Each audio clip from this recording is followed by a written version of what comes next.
So first off, I'll start off performing an upper cervical ligamentous test. The reason I'm going to test this first, if you ever suspect any type of red flag pathology, you want to rule this out first. That way, because not only is that the safest for yourself and the patient, but if there is anything red flag pathology going on, we want to refer back to the doctor. So we'll start that out first. The first one I'll start off with is actually called the sharp purser, the modified sharp purser. I'm going to come back here and just let me know if you feel anything. So what I want you to do is just nod your chin a little bit forward. I'm going to come here and block C2 and then kind of push back. Two things I'm going for. One is I'm looking for either reproduction or reduction of symptoms, and I'm also looking for excessive translation on that. Typically, I'm going to begin with that one first because if there is something going on, resolution of symptoms is what I mainly would see.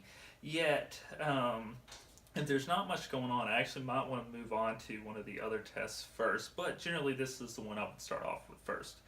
The second one I would do is called an ALAR test, and what I would come back is the same thing, same palpation. I come onto C2, and then I could either rotate or I'm going to actually lateral flex. And what I feel is that C2 kind of kick off. So if I'm going to the right, it'll kick off to the left, and vice versa. If I come to the left, it'll kick off into the right. That no movement is actually what we're looking for. If I don't feel that, if I feel like a hard stop, that's going to be the next test I want to demonstrate is the transverse ligament test. Now, you can do this seated. I chose to do supine. All your upper cervical tests can be done seated or supine. I would recommend if you do think you're going to get a positive, you might want to do it supine since dizziness and passing out is two of the symptoms that might be possible getting. So, therefore, the patient does something happens, they're in a good, safe environment. But what you're going to do, you're going to come out, you're going to kind of lightly grasp the occiput, having the patient kind of rest their head. So what you do is find C2 and then the occiput, and then come in the middle, and that should be a balance where C1. And then come out too on the transverse processes. And all you're going to do is just do an upward force there and push C1 in there.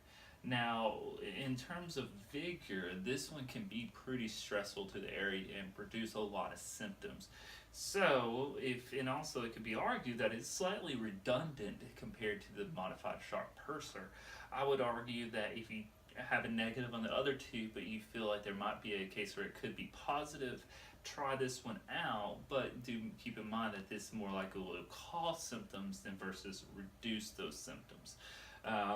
Therefore, also, if a patient is having a lot of symptoms like your nystagmus or your dizziness or your D's and N's, what you might want to do is actually stay away from this because this could only bring it forward. You would want to do a sharp purser, but you would not want to combine this with a sharp purser because you are really testing those very vulnerable structures. A side note to the test I just pointed out, my wife actually recently had a baby who's 3 weeks old.